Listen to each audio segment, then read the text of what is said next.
The Redmi Note 14 4G and Samsung Galaxy A16 5G share some similarities and come in at almost the same price point. In this video, I'm putting them head to head in different categories to help you get a clear idea of the right phone for you.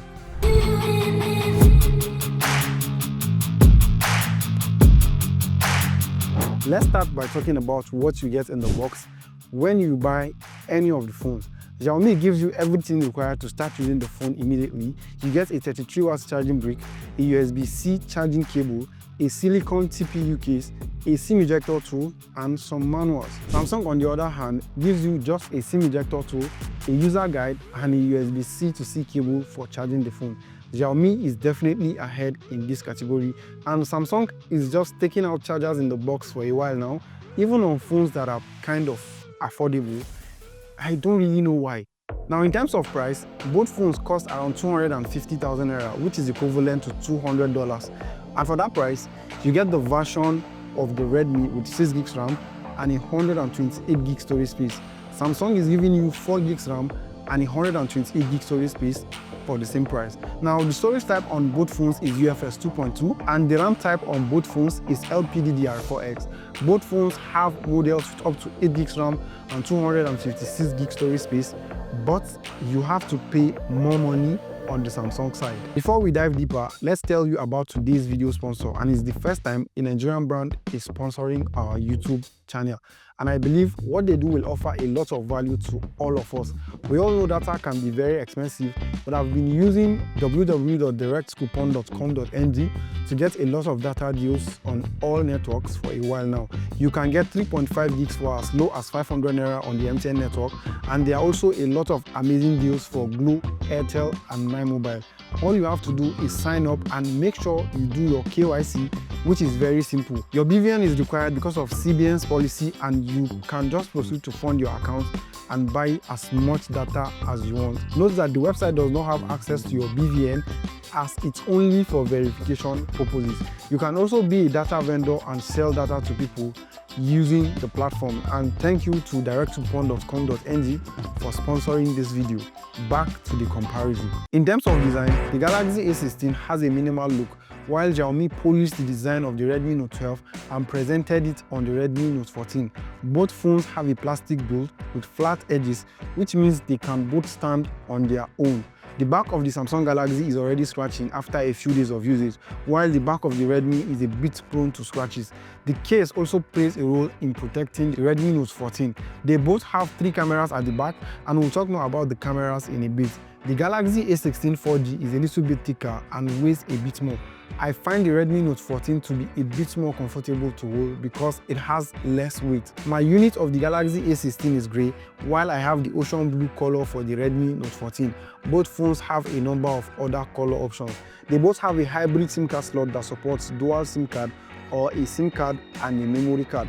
The Redmi Note 14 has dual stereo speakers, while we have a single down-firing speaker on the Samsung Galaxy A16.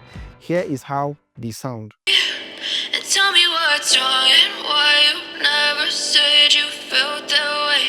But okay. And tell me what's wrong and why you never said you felt that. Both phones have an IP54 dust and water splash resistance rating, which is impressive. They both have clicky buttons, and the unlock key of the Samsung Galaxy A16 doubles as the fingerprint scanner, while we have an under-display fingerprint scanner on the Redmi Note 14. You can also use Face Unlock on both phones. Design is subjective, but I feel the Samsung looks better, although Xiaomi has some design features that place it ahead of the Galaxy A16. But let me know your favorites in terms of design in the comment section. Both phones have fairly large displays, 6.7 inch on the Galaxy A16 and 6.67 inch on the Redmi Note 14. We have AMOLED on both phones, but the Galaxy A16 has 90Hz refresh rate and 120Hz is what you get on the Redmi Note 14. The Redmi comes with a dot-in display, while we have a water drop notch on the Galaxy A16. We've been complaining about this, but it seems Samsung is not ready to change what is there. The screen resolution on both phones is 1080p, and we have more noticeable bezels on the Galaxy A16, especially the chin at the bottom.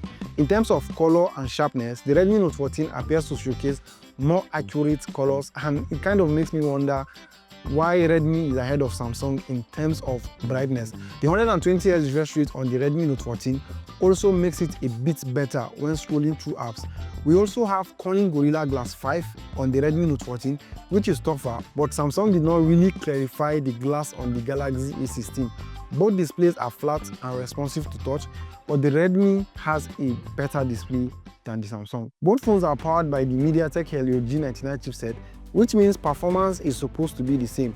They both load apps quite fast, and you can't really pick one over the other in terms of performance. The Helio G99 is a decent chip and is available on a lot of budget phones around this price category. Day-to-day tasks run effectively on both phones, and there aren't any noticeable lags unless you really push the phones to their limits. Both phones can run games smoothly at medium settings, and from my testing performance, this aspect has to be a tie.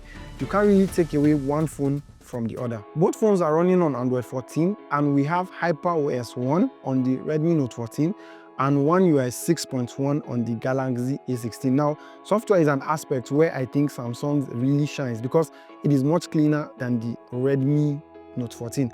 Although there are now some pre-installed apps on the Samsung, you kind of get this prompt that requires you to install some apps. When you fire up the Samsung, most of the apps can be removed if you want them to be removed. In terms of software features, both phones can be heavily customized, and they both support split screen and pop-up window.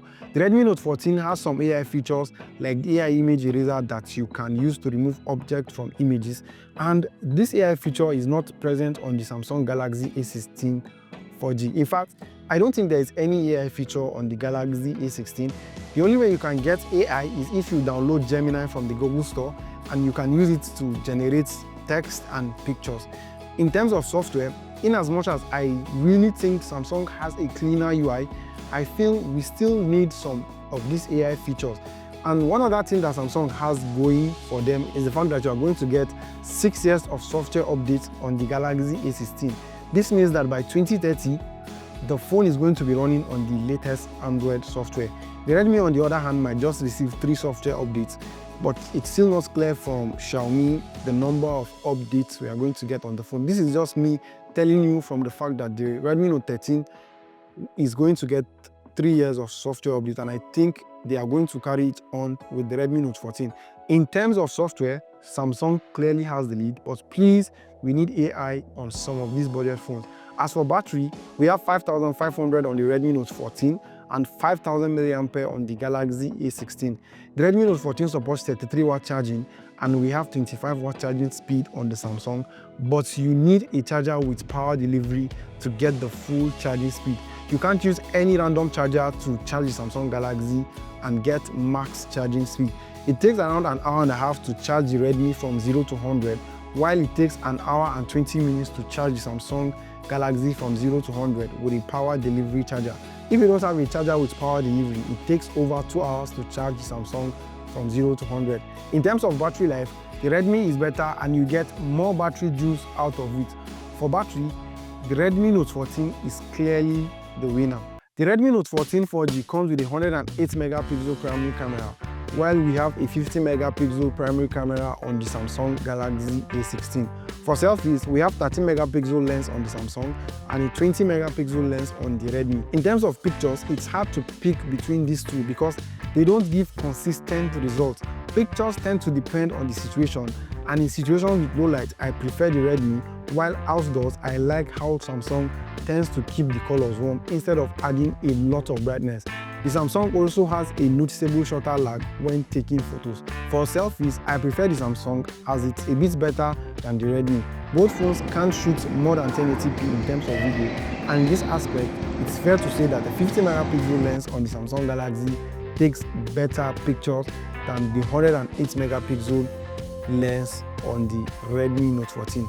Let me know what you think about the camera in the comment section, but for me, I kind of prefer what you get on the Samsung. Now, rounding up, I can say that the Redmi Note 14 is better in many aspects, but Samsung has it locked down with software and camera experience. Hopefully, this video is going to help you pick between these two phones, and if you have any questions about the phones, feel free to ask in the comment section, as I'm going to be down there answering all your questions.